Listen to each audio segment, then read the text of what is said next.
ಚಿಂದಿ ಉಡಾಯಿಸೋ ಖಾರ ಬಣ್ಣ ರುಚಿಯನ್ನು ನೀಡುತ್ತದೆ. ಮೆಣಸಿನ ಪುಡಿ ಚಿಂದಿ ಉಡಾಯಿಸೋ ಖಾರ ಬಣ್ಣ ರುಚಿ. ಮುಂಗಾರು ಆರ್ಭಟಕ್ಕೆ ಕರಾವಳಿಯಲ್ಲಿ ಮರಣ ಮೃದಂಗ ಶುರುವಾಗಿದೆ. ಉಳ್ಳಾಲದ ಮೊಂಟೆಪದು ಬಳಿ ಮನೆ ಮೇಲೆ ಗುಡ್ಡ ಕುಸಿತ ಆಗಿದೆ.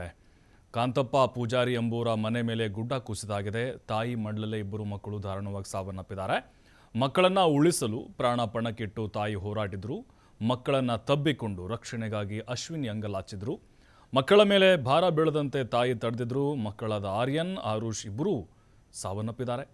ಅವಶೇಷಗಳಡಿ ಸಿಲುಕಿದ್ದ ತಾಯಿ ಅಶ್ವಿನಿಯನ್ನ ರಕ್ಷಣೆ ಮಾಡಲಾಗಿದೆ. ಕಾಂತಪ್ಪ ಪೂಜಾರಿ ಪತ್ನಿ ಪ್ರೇಮಾ ಪೂಜಾರಿ ಈ ವೇಳೆ ದುರ್ಮರಣಕ್ಕೀಡಾಗಿದ್ದಾರೆ. ಪ್ರೇಮಾರ ಮೊಮ್ಮಕ್ಕಳಾಗಿದ್ದಾರೆ. ಆರ್ಯನ್ ಹಾಗೆ ಆರುಷ್ ಸಾವನ್ನಪ್ಪಿದ್ದಾರೆ. ದಕ್ಷಿಣ ಕನ್ನಡ ಜಿಲ್ಲೆಯಲ್ಲಿ ಮಳೆಯ ಅವಾಂತರಗಳು ಮುಂದುವರೆದಿದೆ. ಇನ್ನು ಮನೆ ಮೇಲೆ ಕಾಂಪೌಂಡ್ ಬಿದ್ದು ಬಾಲಕಿ ದಾರುಣವಾಗಿ ಸಾವನ್ನಪ್ಪಿದ್ದಾರೆ. ದೇರಳಕಟ್ಟೆಯ ಕಾನಕೆರೆಯಲ್ಲಿ ಕೋಡಿ ಎಂಬಲ್ಲಿ ಈ ಘಟನೆ ನಡೆದಿದೆ. ನೌಶಾದ್ ಎಂಬುವರ ಪುತ್ರಿ ನಯೀಮಾ ಮೃತ ಬಾಲಕಿಯಾಗಿದ್ದಾಳೆ. ಹಿಂಬದಿಯ ಕಾಂಪೌಂಡ್ ಕುಸಿದು ಮನೆ ಮೇಲೆ ಬಿದ್ದಿದೆ. ಮಣ್ಣು ಭಾಳ ದೊಡ್ಡ ಮಟ್ಟದಲ್ಲಿ. ಮನೆಯ ಕಿಟಕಿ ಬಾಲಕಿ ಮೇಲೆ ಬಿದ್ದು ಗಂಭೀರವಾಗಿ ಗಾಯಗೊಂಡಿದ್ಲು.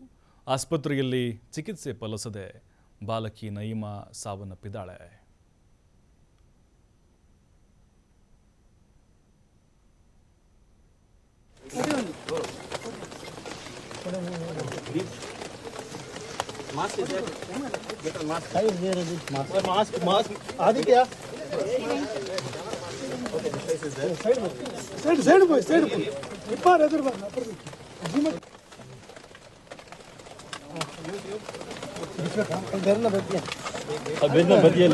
ಬದಿಯ